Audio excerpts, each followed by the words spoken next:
Hello, my little nooblets. Today we are going to be talking about the monkey ace, also known as the plane. So I'm going to be calling it the plane a lot instead of the monkey ace, just because monkey ace is way too long. Please don't get mad at me.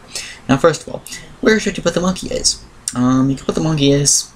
It kind of depends where you want to put the monkey ace. Now it depends on what kind of upgrades you're going to get. You're going to get mostly the right side upgrades, or like a 2-3. You usually want to put them somewhere in the middle. Now if you're using somewhere on the left side, you usually want to put it somewhere near the end of the map. Now this map's a little bit different because obviously the front and the end are kind of close. So I might put it somewhere like right over here, or even closer to the middle, somewhere near the end. And it kind of depends on your strategy like usual, and depends on your upgrades. So let's just put a monkey ace somewhere in the middle, or somewhere near the end, because we're going to go on the left side first. And left-sided upgrades, this is another one of those towers that you need to mix the upgrades. You can't just say, I'm going to upgrade once, I'm going to upgrade 4-0 or 0-4. It really doesn't work too well. You kind of want to mix them.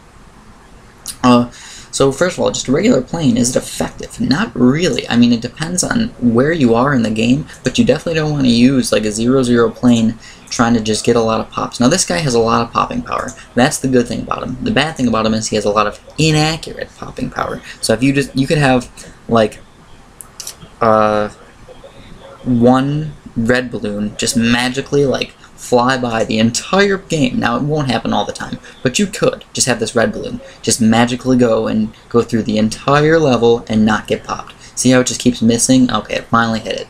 But all I'm really saying is it's not accurate. Now, yeah, it might hit it that time, but maybe next time it won't. Or a pink balloon, you know, it's probably not going to pop that very easily. It's going to keep missing and missing and missing. So it's kind of random on if it's going to pop it or not. And if you see, it's just, this blue balloon is like juking the plane. It just can't pop it very well. Kind of funny if you ask me. Anyways, before I keep going and talking about the rest of the plane, I just wanted to mention that there is 3 different paths that you can make the plane go. Now there is the infinite sign, there's the figure 8, and there is the circle. And the balloon finally got popped over here. And it definitely depends on, it really doesn't matter that much. Usually what I end up doing is putting it on circle, just because I like to make it stay as close as possible to my runway. But sometimes you can actually have it be very effective if you put it along some sort of like long path, and if you put it on the infinite sign, and it'll actually just keep crossing right over here. And what that does is it keeps going right next to the balloons and can get a lot of shots and a lot of popping power off. So I just wanted to mention that before I keep going into too many of the upgrades. The next upgrade is rapid fire, which is kind of important for the plane. If you're going to get a plane, you're going to get rapid fire.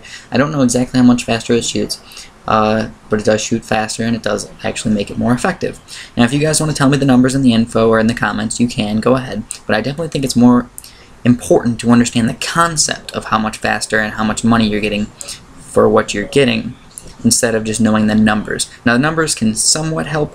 A lot of people say, oh, I just memorized all the numbers of how things work. And you can still memorize all the numbers of how everything works and still be a terrible player. And that's why I think it's really not that important to understand the numbers. It's more important to understand the concepts of how good things are and when to use them. And if you understand the concepts, the numbers are almost completely irrelevant. So anyways, faster shooting, I mean, you guys can tell it shoots quite a bit faster. I just upgraded it right now. I wouldn't say 2 times as fast. I wouldn't even say 1.5 times as fast, but it does shoot reasonably faster. And maybe 1.5 times as fast. And you guys can tell me the frames, how many times it shoots per frame or whatever, blah blah blah. Go ahead and tell me, I don't care. Anyways, the next one is sharper darts, which means the monkey ace can pop 8 balloons, which if each dart, so if you actually think about how much popping power this plane has, it has probably the best popping power in the entire game for the price. Now the problem is, it's not accurate. So if you had just 1,000,000 balloons across the entire map, this guy's going to get a ton of popping power. Just watch, for example, I put $950 and $700 and $500, so just a little bit over $2,000 on this guy. Just a little bit over. Now let's see how many pops I can get just by sending a bunch of rainbows out. You guys will see, it has a lot of popping power. Now I'm basically making it so he almost can't miss. Well, he can miss, but I'm making it so he's going to miss not very much. he's going to get tons of popping power. He has 406 popping power already. He gets like 50 pops, 60 pops every time he shoots. So that's a lot of popping power, guys. And I think the max popping power is 8 times 8, so he can get 64 pops. Yeah, 64 pops every single time he shoots, which is quite often. If you ask me, that's a lot of pops he could possibly get. Now, he usually misses a lot, so that's the problem. And that's where this upgrade comes in, which is never miss targeting. And it's not never miss, it's never miss. And that makes it sound way cooler, if you ask me. And never miss targeting is actually a really good upgrade for the plane. And arguably, I'd say this is one of the most efficient ways to get a lot of popping power and a lot of accurate popping power at that. Because this guy pretty much has infinite range, so if you put him in the very, very bottom down here, the problem with that is he might go off the screen and not shoot, but when he is on the screen, he could shoot these darts and have them go all the way over here to be balloons at the very, very beginning. And that also actually reminds me, for positioning, you really don't want to put a plane too far close to like one of the edges, because what happens is if he goes off the screen, he actually won't shoot. So it doesn't just like keep shooting like usual. He'll actually go off screen and stop shooting and have like 0 targeting ability. He will come back and everything, but he won't shoot, which obviously limits your popping power. So don't do that. I mean, you can put him somewhere near the end. I mean, if you wanted to put him right here and then put him on like a circle, he'll probably keep shooting the entire time. Probably. I'm not really sure. Maybe, yeah, I think he would. I think he would keep shooting the entire time. It looks like he's shooting the entire time. So yeah, you could put him somewhere over here. But if you put him like all the way over here, they won't shoot all the time. So keep that in mind.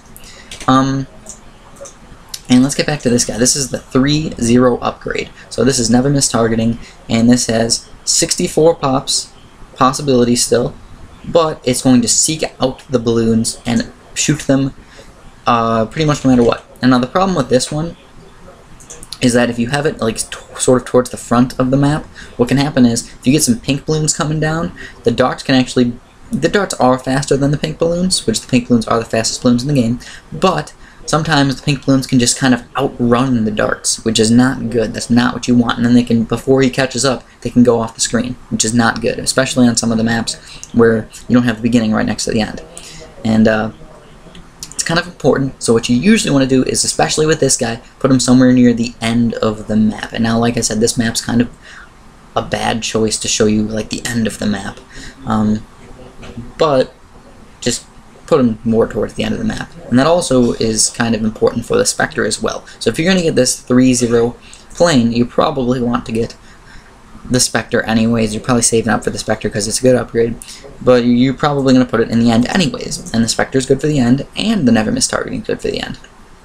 And the Specter, oh yeah, and by the way, this guy is not that good versus Moabs. Some people say, oh, he's pretty good versus Moabs, but when you're talking about how expensive he really is, he's not that good versus Moabs, but he is pretty darn good versus all the other balloons. So he does get 64 pops per shot, and one other important thing about this guy is that they actually made him a little bit better. They buffed him a little bit. Before, when balloons would come by, he would, no matter what, only shoot 3 or 4 darts that would actually come and try and hit the balloons. But now, since the update, he can actually have all 8 of his darts, if balloons are on both sides of him, come out and go different directions and chase down balloons in different directions. So it's a lot better, because instead of 4 darts just randomly shooting off straight and the other 4 darts going and never missing, now has all 8 darts have the ability to never miss.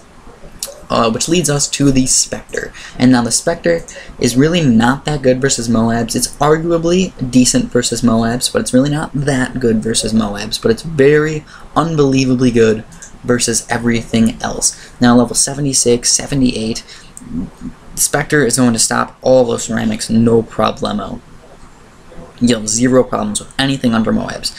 On the other hand, Moabs do pop. That is true. Moabs do pop from the Specter reasonably fast. On some of these longer levels, you can beat a lot of Moabs with just the Specter.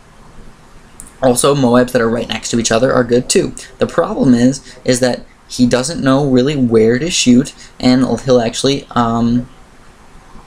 miss quite a few balloons and stuff like that. and not really pop the Moabs fast enough.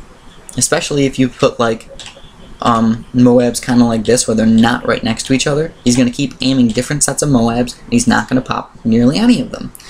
So that's really kind of bad for the Specter. That's one of the bad things about him, is that if you have balloons that are separated from each other, he's not going to get a lot of popping power. If you have massive amounts of balloons right next to each other, though, he can actually do a lot of damage, because they're obviously explosions, and they do lots of damage when their balloons are close to each other. So Specter is one of those things that a lot of people are like, oh my god, the Specter, it's awesome. Yeah, it is pretty good, but it kind of sucks for some Moabs, so keep that in mind. Now once you get to level like 84 and you just have constant balloons coming out, this guy can be pretty darn good. He can pop like a lot of the Moabs coming out of the BFBs, because the BFBs will actually pop 4 Moabs right next to each other, so we can not only do the damage to them and then pop the ceramics like almost instantaneously right after they come out, but he can also help do damage to the Moabs. And this guy, again, is very important to put him near the end of the map. Now, like I said, this one is kind of hard to show because the end of the map is kind of right next to the beginning of the map, and there's really no spots like over here where you should probably put them. But the reason why that's good is because if you have some other tower, like a Super Monkey, for example, that can just pop the Moabs really easily, like this guy could pop a Moab really easily, then you could put this guy on strong and have him keep popping the Moabs and keep popping the Moabs and keep popping the Moabs, or for example any other tower for that matter. Then once you actually have the ceramics pop out, this guy's not unbelievably amazing versus the ceramics. Yes, he can beat ceramics pretty well, but he's not unbelievably amazing versus them. Once you get enough of ceramics in the way, he cannot pop them. On the other hand, the Specter can. So that's why you want to put him sort of near the end of the map somewhere. For example, over here, this might be a reasonable spot, but also you're talking about where he's going off the screen and all that. So what I would probably do is probably put him right over here if I was going for the Specter. And it's arguable or debatable on where's the best spot to put the Specter on this map. But if you have like a guy like this that can just pop a bunch of the Moabs and just keep him on strong, you can have this guy, the Specter, who's just going to pop all the ceramics pretty much in the entire game. So he's just going to pop all the ceramics pretty much no problem, and you can do a lot more damage. So you have, again, a combo that's kind of important. This guy as well, the problem with him is the targeting. If you notice, there's no targeting abilities down here. It's just the way he flies. And he actually only targets first, or I think it's actually, I don't even know what he targets. It seems like he targets for the most part first and sometimes closest. So I don't know, to be honest. It seems like most of the time he aims first, but sometimes if they're really far away, he just aims close. So that can cause a lot of problems. Like if you guys noticed, sometimes you wanted him to shoot the ceramics up here, like shoot the weakest or the first balloons, but instead he was shooting the Moabs right next to him, which limits his popping power. That's obviously not a good thing. That's really all I can mention about the Specter. If you guys have anything else to mention, I know this is kind of an important tower, so you want me to explain it pretty well. If you have anything else you want me to put in the put it in the comments, and I will put it in the info. The deck side is not as important, because you really don't use it as much, but it can be very effective. First of all, Pineapple Present, pretty much useless. I would recommend not getting Pineapple Present very often. I mean, it helps a little bit, but it's really, I mean, just because it's only $200, it can be somewhat helpful, but it's just really not, it's one of those upgrades that's just so inaccurate. It puts pineapples in weird spots a lot of the times, and it doesn't shoot it that often, so it's really not that important of an upgrade. If you're trying to get a lot of popping power out, you probably don't want to get Pineapple Present. I'd rather even a Dark Monkey over Pineapple Present, which sounds kind of stupid, but it's true. So once we get Pineapple Present, he's going to start dropping pineapples a little bit, and that can, I mean, it does help a tiny, tiny bit, but really not that much. The next upgrade is the camo detection, or the spy plane, which is obviously totally up to you guys if you like spy plane or not. If you need camo detection, just get it. If you don't need camo detection, don't get it. And that's another important thing. If level like 78 rolls around and you have a 4-0 plane and then a bunch of ceramic camos come by, you can be totally screwed if you don't have this one upgrade, the spy plane. All those camo ceramics can just run right through your entire defenses. So this could be an important upgrade. And it's obviously pretty helpful on some levels. So after you get that, the next one is a 0-3 Operation Dart Storm. And I always get the Specter and Operation Dart Storm mixed up. I somehow managed to get confused in the very beginning when I started talking about this plane, and it just kind of got stuck in my brain. So don't get mad at me if I mix up Operation Darkstorm and Specter. I mix them up a lot on accident. Anyways, once you get Operation Darkstorm, this is a really good upgrade, surprisingly. It can get a lot of popping power. The only problem is, like I said, it's inaccurate. And when you have inaccurate popping power, it's not always a good thing. So it depends on your strategy, depends what you're doing, depending on what kind of towers you have and all that. So it's very important to know exactly what you're going to do before you start using this guy. Another thing is, if you're going to get Operation Darkstorm, you're guaranteed going to get Rapid Fire and Sharper Darts. If you don't get those, you're going to not get as much popping power out, not even close to the amount of popping power you could get out if you had a 2-3 plane compared to a 0-3 plane. So that's important. Get a 2-3 plane. Don't just get a 0-3 plane. But also another thing is, you might actually want to get a 0-3 plane before you get a 2-0 plane. So getting a 0-3 plane is probably more effective than getting a 2-0 plane and then moving up to a 2-3 plane. Even though it might sound weird to save up that extra like $2,000 before you get this upgrade, it can actually help quite a bit more. So if you're really worrying about money, you might want to get a 2-0 plane, but I recommend getting a 0-3 plane before you move it up to 2-3. The next upgrade is Ground Zero, which I normally never use abilities. Like I say, I almost never use them. But this can actually be pretty effective for some of my community challenges, some daily challenges, and some other random aspects of the game. Now if you're trying to get super duper far, like in deflation or something like that, this guy, it can be reasonably effective. Now you might say, oh, blah blah blah. It really is not that good versus, you know, a bunch of random balloons. But also, this guy on the entire screen can pop as many BFBs and Moabs as you want. Now it does not really affect Oh My Gods. I don't even know if it does damage to Oh My Gods, but it can totally destroy all these BFBs, which obviously no other tower besides the Technological Terror can really just destroy hundreds of BFBs all at once. But this guy can. Watch. Boom, all at once. All those BFBs, all those balloons, gone. That was a lot of popping power. Now, obviously, that's not going to happen all the time. Usually, you're going to get like this, and you're going to be like, oh, crap, what do I do now? Oh, crap. And then, like, there's going to be, like, another section of them, and then you're going to be like, uh-oh. And then you can sometimes use it and sometimes can't. So that's the bad thing about the ability. Also, another weird thing about this, just in case you guys want to know, if you're having a ton of trouble, and you're like, oh, crap, my ability's not ready, you could just go 1, 2, 3, 4, and reuse the ability. Now that's important for a lot of towers, you can do that as well. But this one is probably the most pertinent. It's very helpful sometimes if you're actually in a huge crunch and you need to get this ability back or you're about to lose, you could just do that. Now you're losing a couple $100 here. I don't know the exact amount. Let's see, 14,800 back, so basically 15,000. And that's 1,000, 1,200, 1,500, 4,500, and 18,500. So you're losing like $3,500 on that. But if it's just like one of those things where you're like, I really need to do this to survive, hey, go ahead and do it. It's only $3,500. Not that important in late game. And so I hope I did my math right. If I did my math wrong, you guys can let me know. I know sometimes I don't do things exactly right. But that was also just a rough estimate. It wasn't a perfect amount. I didn't use a calculator or anything, just use my head. So I guess that's really all to talk about the plane. The 3-0 and the 3-0 can be effective, and the 2-3 can be very effective. And the difference between them is that the 3-0 has more accurate popping power, but less popping power, and the 2-3 has a lot more popping power, but a lot less accurate popping power. So it definitely depends on what kind of strategy you're going for if you're going to use the difference between those two. And also the 3-0 leads to the Specter, which is obviously used probably a lot more than the 0-4 Monkey Ace. So that's really all I have to talk about the planes. I hope I had a good enough explanation for you guys. If I left anything out, let me know in the comments. I'll put it in the info. Thanks for watching, guys. Have a really freaking nice day.